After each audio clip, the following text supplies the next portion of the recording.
and also maximizing transition. Harvard's only played 2 games, but it is the 4th-ranked scoring defense in the country. The only problem is that Syracuse is number 2. It's allowed 6, 2, and 9 goals in its 3 games this season. The 9 goals came in the win against Maryland, which was a giant monkey off the back for Gary Gait and company. It was Gary Gait's first win against Maryland in his now 5-year head coaching tenure on the men's side at his alma mater. And it was Syracuse's first win over a John Tillman coach team in 17 years. John Tillman can show up in nightmares, and that's what he was doing for Syracuse up until a week ago. What really stood out for me in that game was the defense for the Orange, both on a personnel, individual level, but their team defense, assistant coach John O'Dearna has just been doing a great job down there, and they are playing with a lot of energy and a lot of awareness. As it always does, our attention to start things at the face-off X, but particularly today with Owen Umansky going up against John Mullen, a preseason second-team All-American, and an early whistle. Well, that's one of the things that Jerry Byrne talked about is can we get Mullen to commit violations, and he got it right off the start. It's a great opportunity for this senior midfield. Ip, Arndt, and Perry. Lots of firepower. Let's see where Syracuse puts their short sticks. But that was exactly what Owen Umansky wanted out of that first whistle. The Harvard winner was 15-14 at the JMA Wireless Dome last year. And inside, it's Teddy Malone in the crease to start things off. He's coming off a 6-goal game Tuesday night against Colgate. Teddy Malone has been fantastic to start the year. I think he's setting himself up for a 40-goal year as a senior here for the Crimson. But you see that early dodge, and what you see most importantly is no sliding help coming to the Harvard Dodgers, which Coach Byrne mentioned last year was one of the things that kind of worked in their favor when they played the Orange. And it's a difficult time for Syracuse to get it across midfield. I know we're a minute in, but if you're Harvard, other than the fact you didn't score a goal, things are going according to plan. And Jack Spidell's drawing a short stick off the first settled possession. That's 2 shots right there. Malone's not getting slides. They're running Nate Cowbry out of the box. This is going to be a great opportunity. It's backed up by John Arndt. Ball will stay here with the Crimson. I apologize, Nate Cowbry. New cast of characters for Harvard offensively after the graduation of Sam King. Nate Cobry's done well as a sophomore. Bounce shot, hits the back of the cage. That's Andrew Perry. 1-0 Harvard, a guy you're really high on. I think Andrew Perry plays great. I think he's the best shooter on the team with both hands. And again, you see no slide to the Crimson Dodger. Look at this. That's a nice long dodge. He goes offside low on the lefty goalie, McCool. Tough chance right there, but that is a great shot. And if Harvard can keep getting opportunities like that, it's going to be a long day for this Syracuse defense.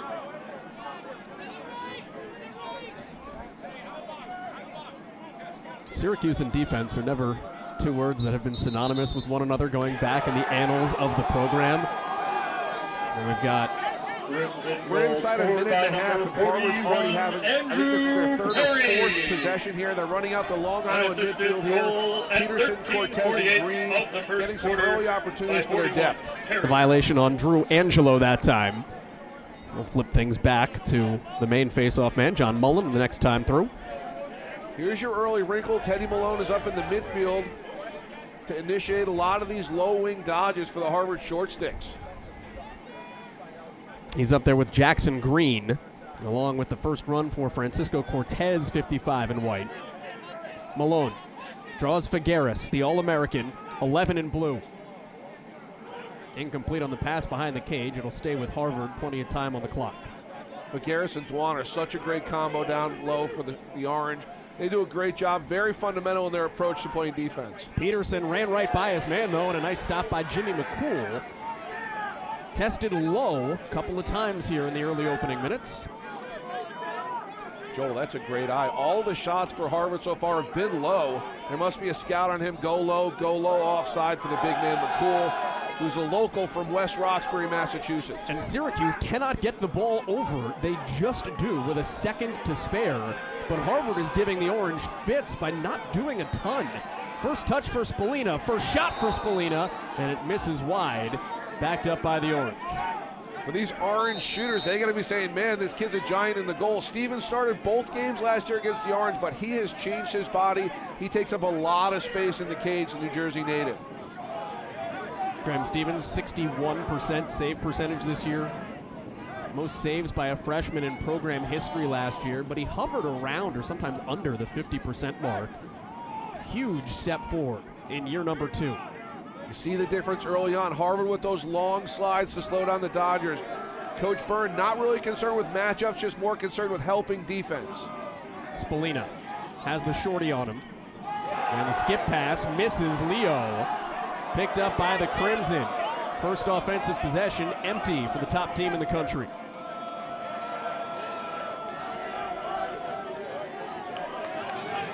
This is a great matchup. Dwan on Spidell. Couple of preseason All-Americans. Spidell, third team. Billy Dwan, an honorable mention preseason All-American as a senior. Logan Ipp is the other preseason All-American for Harvard, 3 in white. Perry. Unable to dodge his way by Kaczynski, who's gone back and forth between LSM and close. And Syracuse picks up the turnover. Lots of room for the Dodgers. I imagine Perry tries to get top side on the next chance he gets. But you see that, they almost throw that one away. Almost goes back into the orange goal. McCool makes a quick save. I was going to say, when's the last time you saw an own goal on a clear?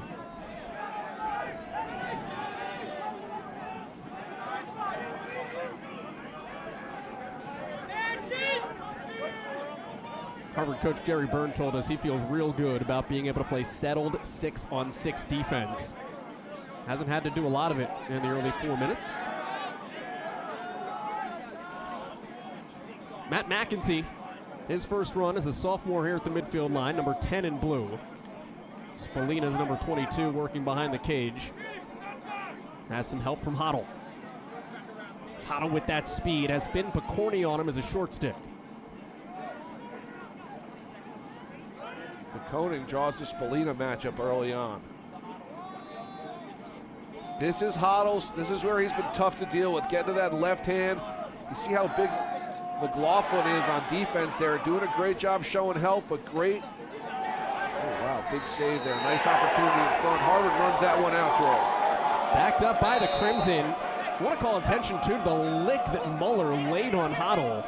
He had the short stick matchup, but there's always an extra set of eyes on him, and they're trying to make it as difficult as they can. Great, easy clear here. Harvard runs right up the middle. We'll see what they're looking to do here. Probably possess the ball a little bit, we hope.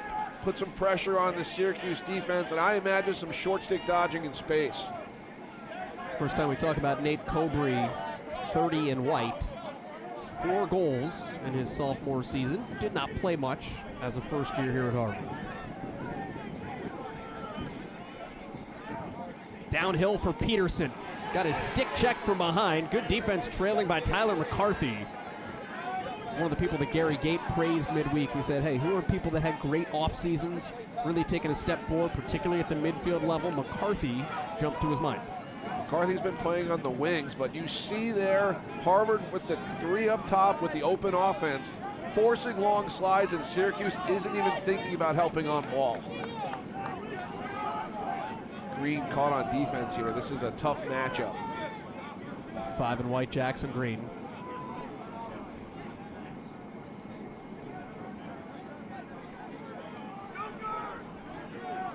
Syracuse picking on him here. Little run by Leo.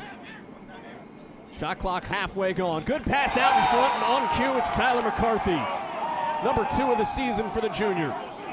Great assisted goal and great off-ball play by the Orange. Ball spins through X, gets to Spallina, who's pretty deep. Really all he can do back there is look around, scan the defense, and he finds the open cutter here. You see the movement off ball.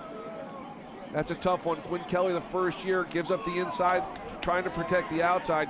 You can't do that with the skill level of this Orange offense. I know Quinn Kelly is highly regarded as a first year, but son, welcome to college lacrosse in your 3rd game. Quick welcome. He actually has not come off the field yet this season. He started all the games so far. Coach Byrne mentioned him in the preseason conversation. He's going to have a great career. Back to Mullen and Umansky. And Umansky wins it clean straight away. And he's going to go right to goal. Got his stick checked, and McCool picks it out of the sky. You okay with that? I'm okay with that, but that's the second or third time the Harvard Dodger has been caught from behind. I think they got to play off their shoulders, snap more shots off, not necessarily go for the low to high. Just snap it off the air. They'll have a couple more opportunities. And Jimmy McCool is screaming over toward his bench, coming over to chat with John O'Dearna as McEntee misses wide.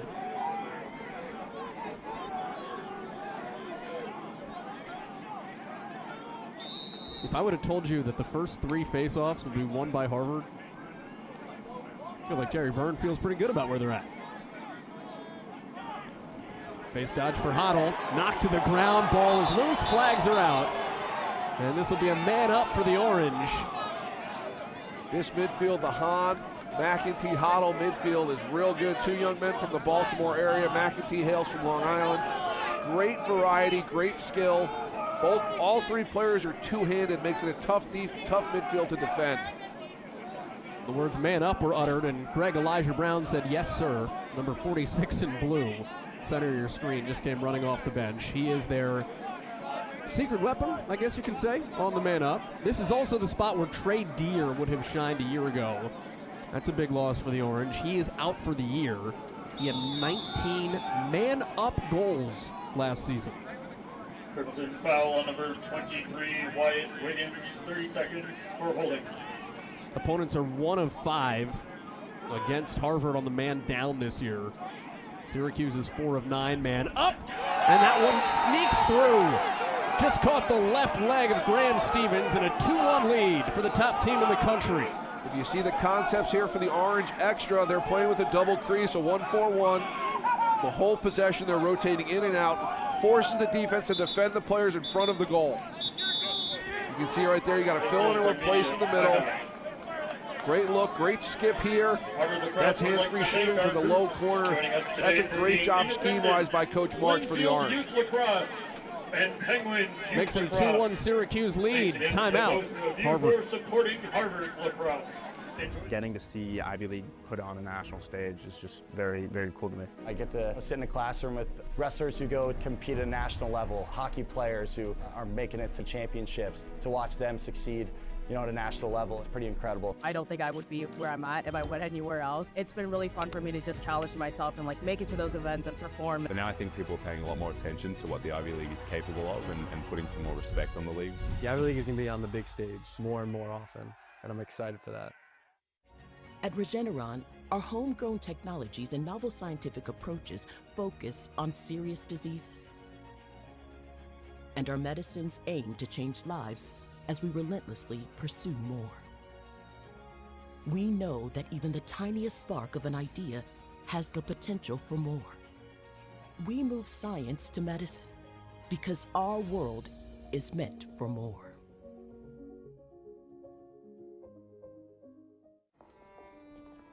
We see the promises you make.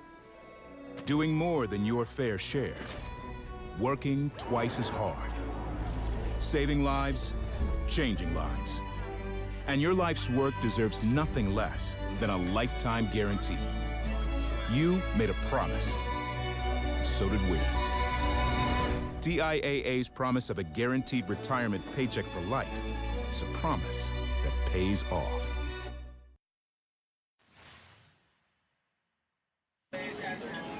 Back at Jordan Field, Joey Spallina and the Syracuse offense coming to life the last couple of minutes.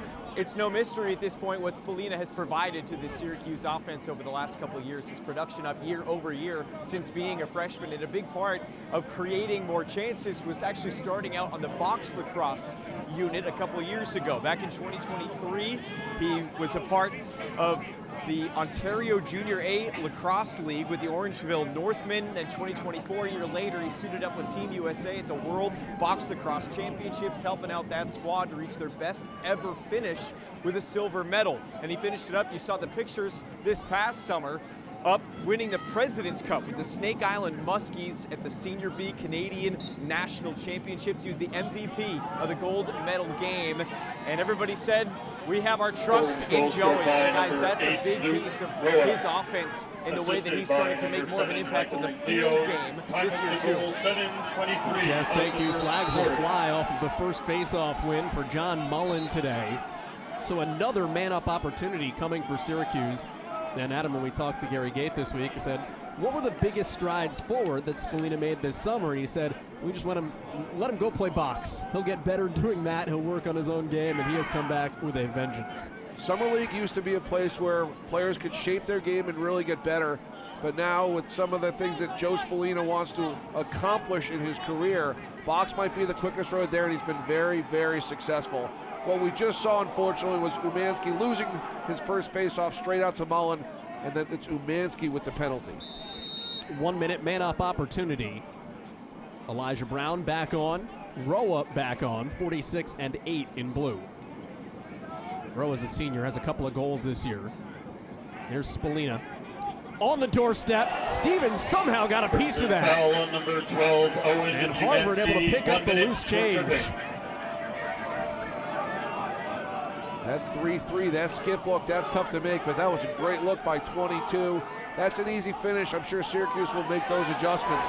But there's your makeup call if we ever get one with Sean Jordan with the push with possession. Harvard will go up here for a minute. Well, they're still down for 22 seconds. And now they'll blow the whistle, and we will go even strength for the next 19. And then Harvard will have the man-up opportunity. We are still 27 flags away from the Adelphi-Frostburg State game last week. I saw that. I couldn't believe that. That's a lot of time. It used to be if you got 5 minutes as an individual, you were out of the game. They're spreading the wealth around in that game. So 5-on-5 here. I've said this for the last couple of years. Coach Hutchinson loves his 3-3. So I imagine once they get that extra player, it looks like it's going to be Wollaston, the first year out of Gilman, coming out of the substitution area. They're going to probably get to this 3-3 and get the shooters going. Perry, Masnick, Malone, Spidell, Ip, and they'll roll Wollaston in once the penalty releases. 30 seconds. We're pushing. So we are 4-on-4. Excuse me, we're 5-on-5 for the next 5 seconds. And we're now 6-on-5 as Wollaston comes in. Playing a 5-man rotation here. Hoddle's going to cover this top left side, so shooter strength to the left side. Great save by McCool. The book is out. Harvard's taking all these low shots. That's where they're aiming, and they're doing it on purpose with Malone coming around the cage right there. And Harvard able to maintain possession. Shot clock at 60. We are still in the first quarter. Ball on the deck. Great double. Great double from the backside on the GLE. Harvard unable to pick the ground ball up. This is going to be orange ball going the other way. You can see the crowd here, considering we got 4 inches of snow.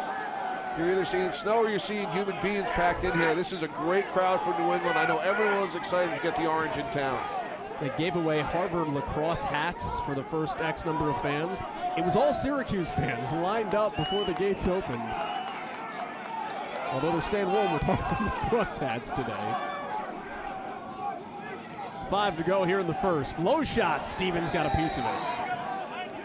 Syracuse is really loose. You can tell they're moving the ball with some pop. Shooters have some confidence here, really putting pressure on Stevens and this Harvard defense. Goals here in the early going by Luke Roa and Tyler McCarthy. First goal of the day was Andrew Perry's for Harvard. Wraparound, misses high. That's Hoddle. That is the out move. That's the one that no one has been able to stop with Hoddle. Usually he gets one more step or he has a step free, but he uses that no-look left-handed dunk. He had 2 first quarter goals in the win over then #1 Maryland about a week ago. Tough spot for Quinn Kelly to be in here. Freshman looking for a dump off, and he finds Owen Guest. Pressure 9-man ride there by Syracuse. You can see the issue that Harvard got caught up in the midfield. They get called for the offsides. Syracuse left McCool in the goal, put a lot of pressure on in the middle of the field. Roa's going to come on in the midfield. Tyler McCarthy is going to come on in the midfield, and then Peyton Anderson is going to check in as well. You'll see 88 come in from the bottom right corner of your screen. The man they call Bear Anderson. Paul Carcaterra called him the natural replacement for Owen Hiltz this offseason. He's gigantic. the lefty here at the top of the box here. I imagine he gets back to that left hand, but you can see Syracuse, they're just really big and really athletic. Here's McCarthy, who Coach Gate had mentioned for his improvement. Here's Spallina back here, back right with the ball. Spallina hasn't done much yet today. Josta Koning has done the job on the Tuarton favorite. Roa back down to Spallina. Plenty of time, 30 on the shot clock as Thompson comes back up to him.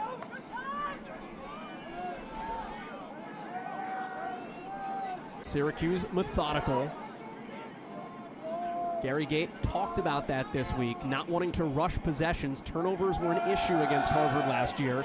Spallina turns the corner and scores. He just kind of bided his time, then found the window, and it's 3-1 Orange.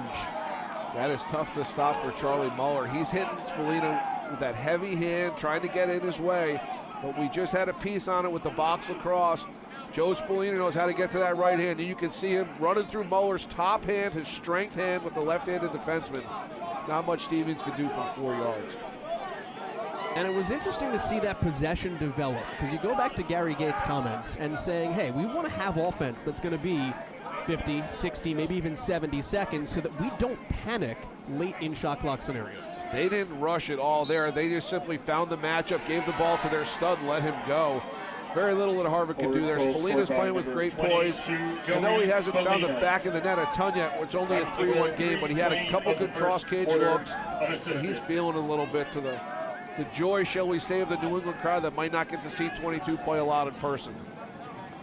Spallina coming off a great day against Maryland. He had 4 goals against the then #1 team. And I thought Gary Gate talked this week about his maturity going into that game. He watched Will Schaller video from the national championship last year when he gave up 6 goals trying to guard C.J. Kirst. And he said, what did C.J. Kirst do that I didn't when Schaller shut down Spallina in the semifinal? McEntee, goal line extended, got knocked, lost the ball to Spallina. Quick stick out in front, Stevens up to the task. Great defensive move by the keeper. But what does that say when you talk about Spallina as a senior, taking those little things to get better? I think that's how you become great. There's no such thing as a little detail, as a small detail, and that's what he's trying to do. He's trying to take next level. The Olympics are in a few years. I'm sure he wants on that Olympic roster, wants to be a top draft pick for the PLL maybe, top indoor draft pick. He's doing the things, little steps to greatness, and he's doing his part. Early goal for Andrew Perry. What does Harvard need to do on offense now since? Harvard needs to dodge, draw a slide, spin the ball, find a dodge on the other wing, get this defense moving a little bit, and find your matchups. Here's Arndt downhill. You see the slides for Syracuse aren't coming off the adjacents, they're coming from inside, so that's going to force skip passes, re-dodges, but short sticks to really have to win to force Coach O'Durna and this Orange defense to make some changes. Down the alleyway, now coming back up top, Malone. Shot wide, off a post. Loose ball's gonna roll all the way toward midfield, and Cortez does a good job to toe the line. Shot clock reset with that as well, so no rush. Watch number 4 on the crease here, Jack Spidell in white. One of the best off-ball dodgers or off-ball movers that Jerry Byrne told us he's ever coached. And they're taking Billy Dwan out of the rotation there. If he's going to cover Spidell in the crease, it allows Dwan to kind of be the air traffic controller, but it also takes one of Syracuse's better on-ball guys out of the rotation. Well, the problem is you've got to have possession to get it to your guys. Pass a little bit too wide, so now Syracuse is going to try to clear. Struggled early. First 2 possessions, has settled down very much since. And it leads 3-1 in the final minute here in the first. Syracuse, just like Harvard, they're just playing 2 midfields. Neither team is opening up the bench. They're keeping it to their top 10 or 11 players, and that's exactly what we're seeing. You see this high house type formation. Thompson pops off the crease. Roa drops down his stick and scores. That's 2 for the senior in the first, and Syracuse getting what it wants on offense. 4-1 lead for the #1 team in the country.